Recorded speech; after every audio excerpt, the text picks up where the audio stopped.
Zechariah is the second last book in the Old Testament. This book is more important than perhaps its apparent size or its content, its location in the Old Testament. And I want to show you why.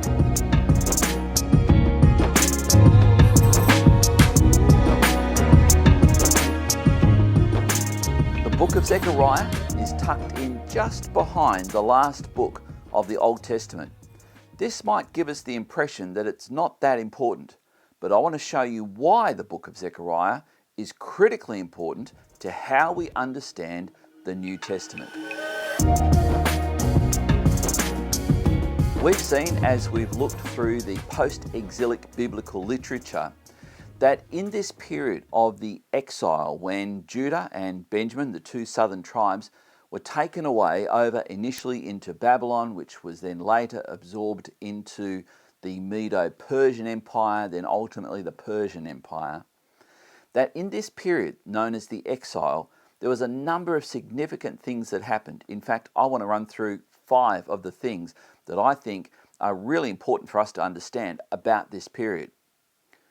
Firstly, the Tanakh was formulated.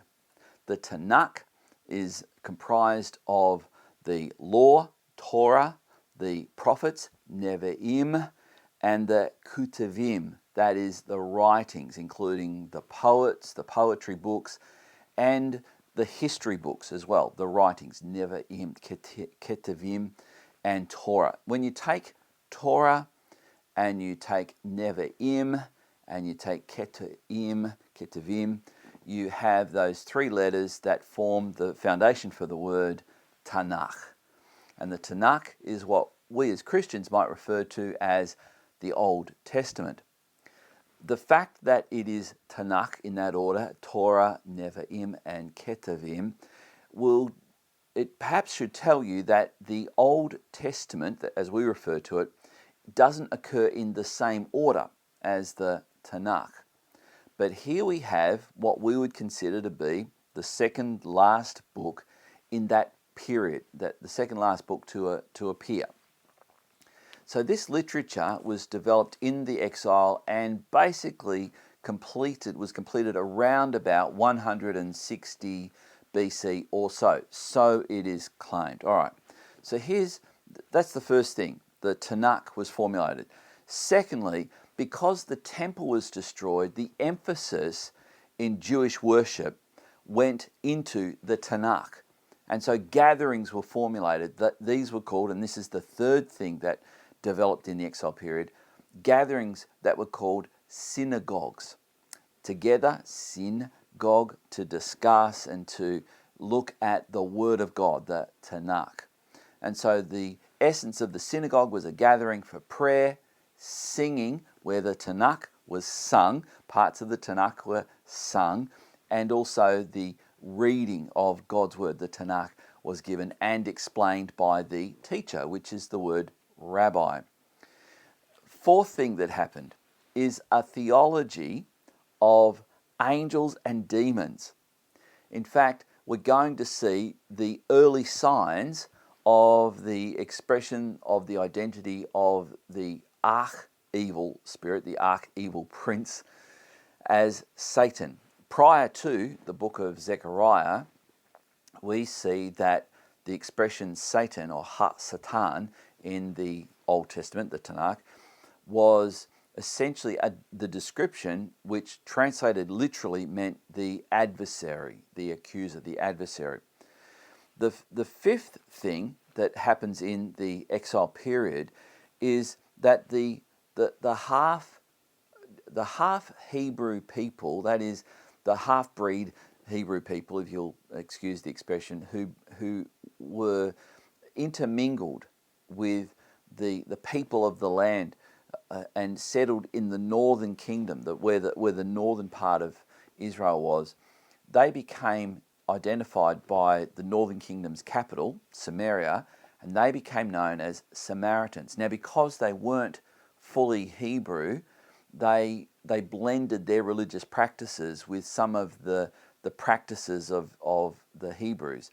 And so this becomes the seedbed for why the Samaritans were despised by the returning Jews, those who are primarily of the southern kingdom. Those are the 5 things, and this sets up the New Testament, of course, where we see the area of Samaria was an area that Jews would just go around. They wouldn't even walk through it, and Jesus did, and that's something that's quite profound if you don't understand its background. So among the original, that is, there was waves of people who came back from the exile in Babylon and Persia, who came back to Israel, came back to the land of Judea. Among those were people like Haggai, as we've just seen, and Zechariah. And one of the things that they did was that they encouraged the returnees to begin to rebuild the temple. Let's have a look at the first couple of verses here in chapter 1 of Zechariah. It says, "In the 8th month, in the 2nd year of Darius, the word of the Lord came to the prophet Zechariah, the son of Berechiah, son of Iddo, saying, The Lord was very angry with your fathers. Therefore say to them, Thus declares the Lord of hosts, Return to me, says the Lord of hosts, and I will return to you, says the Lord of hosts.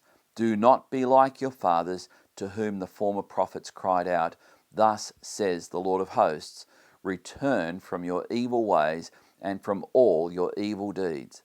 But they did not hear or pay attention to me, declares the Lord. Your fathers, where are they? And the prophets, do they live forever? But my words and my statutes, which I commanded my servants and the prophets, did they not overtake your fathers? So they repented and said, As the Lord of hosts purposed to deal with us for our ways and deeds, so has he dealt with us." So this sets up the book of Zechariah as one of the roles of the prophets is to remind people of their history. So nearly all of the prophets were essentially historians, which sounds odd, doesn't it? Because you think of a prophet as foretelling the future. But largely the prophets were about forthtelling the word of the Lord, and often doing so by recounting, retelling history. So this is a really super important point. We need to understand this. And so we see that the prophet Zechariah, as did Haggai, will set out to re-establish the temple, the house of God. So when they were in exile, no temple, no sacrifices. It felt to them like the law of Moses, which required these things, could not be fulfilled. So we see in verse 16, Therefore, thus says the Lord, I have returned to Jerusalem with mercy. My house shall be built in it, declares the Lord of hosts, and the measuring line shall be stretched out over Jerusalem. So this is the word of the Lord that Zechariah has for the returnees. We've seen in the book of Haggai that Haggai is doing a very similar thing. But the people were going, well, hang on, we were to be in exile for 70 years, and there was a bit of a mathematical equation going on, and Haggai says, don't, essentially, you're using the wrong start date for the exile, because we've seen that the exile of those who were taken out of Judah over to Babylon happened in 3 waves, a period that started around about 602 BC and finished around about 586 BC. So there was 3 waves, and the prophet Ezekiel was in the 2nd wave. And so now here we have the prophet Zechariah telling them exactly the same as what the prophet Haggai was saying as well. Get on with it. Get on. Now, why the emphasis on rebuilding the temple? We see in chapter 2 and verse 4 this statement, and said to him, Run, say to that young man, Jerusalem shall be inhabited as villages without walls because of the multitude of people and livestock. I will be to her a wall of fire around her, declares the Lord, and I will be the glory in her midst. So we have this statement by God through the prophet Zechariah that not only is the temple going to be rebuilt, but Jerusalem itself will be a statement of the glory of God. God's glory will be seen in this city. Thus says the Lord of hosts, I have returned to Zion and will dwell in the midst of Jerusalem. And Jerusalem shall be called the faithful city, and the mountain of the Lord of hosts, the holy mountain. So these prophetic words coming from Zechariah are just staggering. So here we have this statement, this urgency that the temple needed to be rebuilt. In verse 7 and 8 of chapter 8, it says, "Thus says the Lord of hosts, behold, I will save my people from the east country and from the west country. I will bring them to dwell in the midst of Jerusalem, and they shall be my people, and I will be their God in faithfulness and righteousness." So God is saying, you build the temple, you get Jerusalem established, I will be in its midst. The problem, of course, is that when Solomon built the temple, the Lord did manifest his presence through holy smoke and holy fire. And now we have what we will come to understand is that the temple was rebuilt and there was no fire from heaven. Yet God promised through the prophet Zechariah that he would come into the city and that he would come into the temple precinct as well.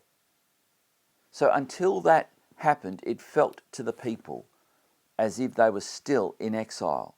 This is a really important point, but it's actually a point that we need to understand so that we can understand that when Jesus came into the temple precinct, he was the glory of the Lord. He was the presence of God, and he was the glory of the temple. In fact, he would say he was the actual temple.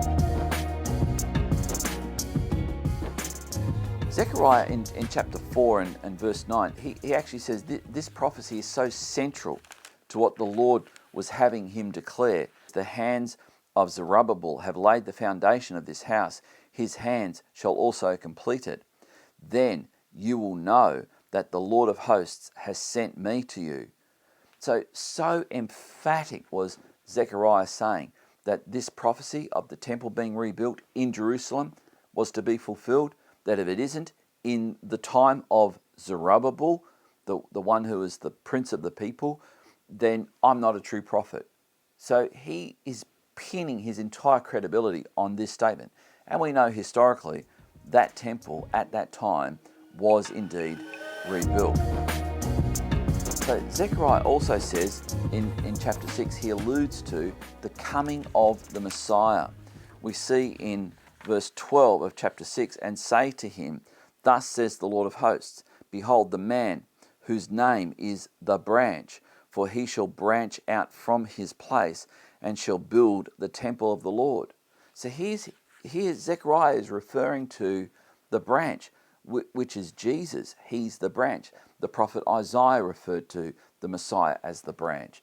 And so now Zechariah is alluding to this, that it would be the branch, ultimately the branch, Christ, the Messiah, who would be the temple in the midst of Jerusalem. So this is the urgency of what Zechariah is saying, is so that the people would set up the infrastructure for the Messiah to come.